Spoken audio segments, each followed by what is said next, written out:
This is Hot Mic. Hot Mic. On the networks of WDAY. WDAY. Here's Dom Izzo.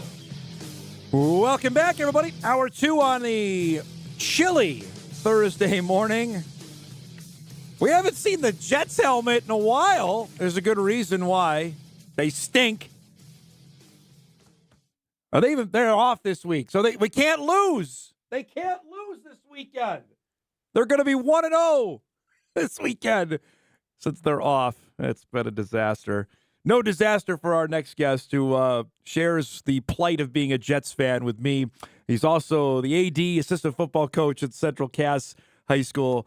Mr. Travis Lemar back with us. We do a lot of interviews from people's offices. I'm not saying this just because you're on. This is an elite level office backdrop you got, man. This is pretty good. Thanks. You know, I try and show all the kids kind of all my life, right? Like big Marvel guy. There you go. You know, obviously love the Squirrels. Rocking the Bills hat today because until Woody starts making some changes, I don't know if I can. Wow. Yeah, dude, it's tough, man. Yeah. I tell you what, like, and all the guys, I'm sure you follow the same guys I follow on Twitter, right? That are on X, calling for all the changes, calling for him to sell the team, like everything. Just give me something different, man. I'd be down with that, actually, if he sold the team. I'd be okay with that, honestly, because it's not been good. No, it hasn't. Okay, so let's do this for. I know the national talk shows have done this, but the fact that he wanted to bench Aaron Rodgers, which I know Rodgers hasn't played great, but that they sold their soul to this guy, and then the owner wants to bench him 4 games into the season. Right. And then some of the other rumors coming out, right? Like, hey, we can give this guy up in a second and get Jerry Jeudy, or we can do it like, what are we doing? Right. Like, what? I mean, it's honestly, if you look at the 2 most dysfunctional teams in the NFL, you have the Jets and the Cowboys. Yeah. What they both have in common? A meddling owner. Yepper. And I get it. Like you own the team, it's your dollars. But if you want to be good, hire the people that know what they're doing. Let them do their jobs. You and I think we talked about when Joe Douglas got hired. I like Joe Douglas. I like his drafts. He missed on the one spot you can't. He missed on quarterback, and that's where they're at. Yep. But and to be fair to him, like, how many other guys have missed and got another chance? Yeah. And honestly, this year, like, please don't draft a quarterback this year because there's nobody out there that I want. Yeah, the Jets are going to have a high pick, and they need a quarterback, and there's none to take outside of Shedeur, and I don't think they're gonna be high enough. You saw him up close. I saw him up close. So give me the evaluation. No, really, no chance. Wow. No chance. All right. Nope. Okay. I saw him up close. He was pretty darn good against the Bison. I thought he was pretty good. I saw him against Utah, and I just wasn't that impressed. Okay. Like, first play of the game, stare down interception to a guy that's 6'7" tall. How do you not see him wearing a different colored jersey, right? Okay. And if they had a capable quarterback on the other team, Utah wins that game, and they didn't have a capable quarterback because it's Zach Wilson's brother. So, like, I mean, PTSD for me all over. You can't get away from the Wilson family. Yep, just couldn't. What if happens if they somehow get up to the number 1 pick and they take Travis Hunter? Would you be on board with that? I would honestly. Take him. Like, watching him play in person, like he is the real deal. Oh, now, man, he's phenomenal. What he does in the NFL, I don't know. I think if you use him as a nickel back, so he's not on the field all the time defensively, you can play him both ways in the NFL. Yeah. But if he's your shutdown corner, man, it's got to be really spot play if you're going to use him as a wide receiver too. We could do an hour of Jets talk. Nobody wants to watch that. But my last question is: Rodgers the quarterback of this team next year? Well, I think if he's willing to come back, I don't know what other option you have. I mean, I like a couple of those blowout games. I was hoping they would have played Tyrod Taylor just to see how they reacted with him. But like you said, I mean, they sold their soul for this dude. I never in a million years would have dreamed that he would have become Captain Checkdown. Yeah. Like, we're not stretching the defense. So D-line knows okay, I can't get a pass rush. I'm just going to drop, get my hands up, knock the ball down. They're I just with the talent they have on the outside, I do not know why they're not trying to take more shots. And the two guys that fought for him the most are both fired. So that's why I think he's not going to be there next year. I mean, I don't just roll the dice. I don't care who quarterbacks. They're not going to be very. Just do not bring in Daniel Jones. Both the New York teams stink. The New Jersey teams. Let me rephrase. The New Jersey teams stink. Yep. Anyway, so I don't know if it was necessarily a move that you didn't see coming. I know you did, but for maybe that don't follow high school football classes, Travis, the news came down earlier this week. The preliminary divisions are out for 2025. You guys in Kindred are going to move up to AA. Give me your initial assessment on preparations now for playing in the second highest class in North Dakota. We've kind of seen this coming for a couple of years, so we've tried to fit our JV schedule with more of those teams, like Jamestown, Fargo South, West Fargo, Horace. We've played those teams in our JV games. I get it's a different level, but it at least gives our kids some familiarity with the competition level and things like that. We feel like, obviously we got work to do, and kids got to put time in the weight room. We got to get bigger, stronger, because you are moving up a level. But we feel like we're ready for it. We feel like we have the team right now that can go and compete at that level week in and week out. It's going to be a different monster. There's no doubt about it. We got some teams that when we stare across their sideline, we're going to be staring at 100 guys compared to our normal 50, 60 guys that we're used to seeing against, But it's what I've said from the minute I took this job is no matter where high school activities puts us, we're going to go out, we're going to battle, we're going to compete.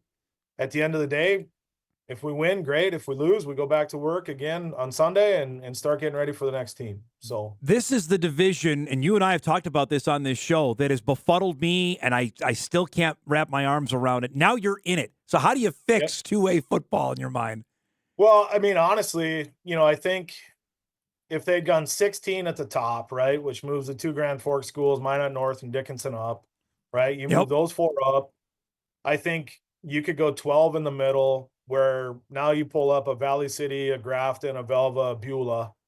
And that's a pretty good AA class. It gives us 12 teams, so we're not in the 10-team region where we're playing, everybody once, and then you take however many to the playoffs. Yeah. I think, no matter what plan they put out there, it's not going to be perfect. However, I think we could be better than what we currently are. I really do. Yeah. I said this off the start of the show yesterday, and we've talked about this. It's not that hard. We make this way much harder than it needs to be, and I don't know why. Yeah. And to me, I think talking with like Rob Hunt at Valley, right? If we followed the 3-class plan for basketball, now obviously you probably want more than 3 classes of football in North Dakota. I understand that, but you take your bottom half of your small schools and you still create your 9-man school. Like, I really think you have a blueprint there of what can work, with basketball and volleyball going that direction, of why we can't do the similar thing with football. And if you look at the ratios of schools in those divisions, the biggest school to the smallest school, the ratios are all pretty similar in what is a 3-class system right now.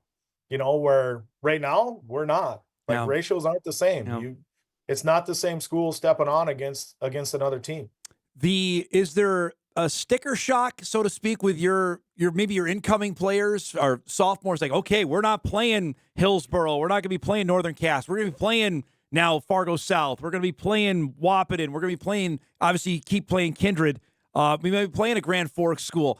How do you adjust for that for next fall? I think the biggest thing is just making sure like there's no weeks off, and not that we had any weeks off this year. We played in a very competitive region. Obviously, we had one of the best teams in the state in our region. But there truly isn't there can't be any letdowns when you play in this division. You have to bring your best every Friday night or you're going to be on the wrong end of a running clock. So I think it's just making sure that the message is clear with the kids and and going that way. I think the ease of it is that we've been in the 3-class basketball system, and wrestling, we opted up early last year Yep. to go Class A. So most of those kids that are playing basketball and wrestling for me are football players. So it's not going to be as big of a change or a big of a difference for them because they're used to squaring off with them in other sports. But it is. I mean, it's a different level, but it's a level we're excited for. We truly are. Going with Kindred, Travis, how big a deal is that? Oh, I think that's huge. I mean, it's obviously it's our biggest rival. I know that, they've gotten the best of us the last couple years. But I mean, you guys did the game, in the Yeah. semifinal game, Yeah. like great atmosphere. Kindred was full, a great place, or great way to play a game. Sucks to lose those, but there's always going to be a winner. There's always going to be a loser. But to be able to play in front of a crowd like that and have that kind of atmosphere is awesome. And to be able to keep that rivalry going forward, to me is huge. And I think that's probably the thing that's probably missing the most in this, when they start jumping these divisions and stuff like that, is your natural rivalries are gone, right? I mean, we play Northern Cass and everything. They're just as close to us as what Kindred is. Yep. Like trying to build those rivalries, and you build them for 2 years, and kids start to get to know each other, and it becomes a fun competition. And then all of a sudden they're all gone. You're in a different division again, that's the tough part. I'd like to see something that could stick and stay for a while. I don't know how you can actually explain the opt-down. Do you understand it, and can you explain it in under 30 minutes? No. I mean, I really can't. I was trying yesterday, and I just can't do it. I don't know how to figure it out. Yeah. And I mean, I understand the need for, success points and stuff like that, and all of that. I think there's a better way to do it. And I know it's just me speaking. This is my opinion. So people can take it for what they want, but I look at the years that Shanley and St. Mary's had their runs, right? Yep. 11 of 13 state championship games, those kind of things. Like, I understand moving them up, right? But look at Kindred and Devil's Lake in basketball this year, right? If they both make the state championship game in basketball, which they're the odds-on favorite to do that. Yep. Do you move both of them up? And if you move them up, really the only ones you're penalizing are the team that's coming forward. The team that's coming forward is not the team that's accumulated all those points. Right. So like a 2-year piece, I think that's tough when you start talking success points. Now, over a 6-year period or even a 4-year period, yeah, I can get behind that. A team has made 4 state championships or 2 semifinals and 2 state championships in 4 years. Right. It's probably time for them to move up. Yeah. But when you get into schools our sizes and in our types of divisions, you're going to have ebbs and flows where you're good, and you're going to have ebbs and flows where you're not as good. Yeah. When you're our sizes, you should never really be bad, right? Because you got enough kids to choose from. But you're going to have years where you're less competitive than what you typically are. And those are the years that are usually following your best years. And those are the kids that you're really punishing by moving them up. You've been on the show a handful of times talking about the facilities and what you've done to embrace probably this move. You feel like you're as well positioned as you can be to do this now? Yeah, I think so. I mean, you look at, like what we have with the new baseball field coming on, and we've had the softball and the football forever, and great track complex. So our kids are good there.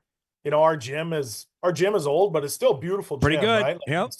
It's going to fit. It's going to fit it fit the big schools last year when they came and all that. So facility wise, we're there. It's just making sure that, our coaches are all on the same page. We're doing the right training that we need to in the off seasons, and trying to keep kids healthy, because for us to compete, we have to stay healthy. We're not as deep as some of those other schools that have, quite a few more kids than us. So an injury for us, it can be, depending on who it is, can be catastrophic. Looking ahead now for what do you think is the biggest task now between here and next August when fall camp begins? Well, number one, figuring out what our schedule is, right? Yeah, that'd You be know, good. and just seeing, are we playing all AA schools? Are they doing a crossover where now we're slipping into a AAA? Is there a not, or is there a class A school that is still looking for a game? I mean, they got their regions a couple weeks in front of us, so most of their scheduling's done. So trying to figure that out, and then meeting with the guys, meeting with the team, and Coach Butler putting his plan together to make sure that we're getting bigger, we're getting stronger, because it's going to be it's the big guys we're used to playing, like you're used to playing a couple of big guys here, a couple of big guys there, like they're all big now. So so we got to match that. We got to be big too. Before I let you go, ESPN has the Jets taking Abdul Carter, DN from Penn State, the 7th overall pick. How you feel about that? Yeah, I just think there's other areas that we need help with. Yes. I mean, Everything. It was proven this year, like our whole line is still not fixed. Nope. I mean, I still go back to, when Rex Ryan was there and we were good, right? Like we were at least not a joke. Correct. Right? Yep. You had Nick Mangold, DeBrickashaw Ferguson, you got Curtis Martin in the backfield, LaDainian Tomlinson in the backfield. Like we didn't have a franchise quarterback. Chad Pennington was not a franchise quarterback. Chad. Nick Sanchez was not a franchise quarterback. No. But they were serviceable quarterbacks because they had a good O-line in front of them and they had a dominant running game. You can still win with that in the NFL. I mean, Baltimore's proven that. I'm in my own sticker shot seeing you wear a Bills hat. I don't know how to react to this. Okay. So funny joke here, right? Like I'm a big shoe guy. Everybody in my school knows it. I have more shoes than a normal human being should have. Hats are kind of my other thing, right? I have a big head. Like I don't deny it. So anytime I'm out somewhere, like if we go to Vegas on a trip or something like that, we'll stop at a Lids. I look at their size 8s. If the team fits our color scheme here, right? Okay. So it's got red, gray, or black. All right. And it fits my head. Chances are I'm going to buy it. And I've never been a Bills fan ever. Even when Hansen was playing there, never been a Bills fan, right? When you're a Jets fan, you can't be a Bills fan. Correct. But I love this logo of theirs. Pretty good. That's red. There's a smidgen of that color blue that we really don't like here, right on it, so I can get by with it. I own like 3 Dodgers hats. I've never really been a Dodgers fan. I told everybody this year I am, though, right? I finally picked a winner. But the hats are gray and black, red and black, and all black. Those fit. Those work. So, and there's no blue. You can't have any blue. I know that. Nope. It's great to see you, bud. Thanks for giving us the explanation on things, and be well. We'll talk again during wrestling season, okay? Sounds good. Thanks, Dom. Travis Lemar, Central Cass AD, diehard Jets fan as well, lamenting on what's going on there, but gives a pretty good explanation on where we're at with AA football. It's been something we've talked about for years, trying to figure out where the second tier of football is in the state of North Dakota. I'm with him on get the Grand Forks schools up. I would move Dickinson up. Minot North should be up too, frankly. They've got it. They had that much success. They got that many kids. I was a little surprised on that, but we'll see moving ahead. Our poll question yesterday when we asked it on the proposed changes to high school football in the state, nearly 70% said much needed here. A couple of comments said way overdue. More is needed. I would agree on that. The more is needed part, that there needs to be further shakeup down the road with what's going on with high school football. So we'll see. But that's what the layout is going to be for 2025. We'll break. We got a couple emails catch up on, a few other things happening today as we roll on here on a busy Thursday, getting you ready for the state volleyball tournament. Getting ready in about 2.5 hours up at the Dome. We're back on Hot Mic after this.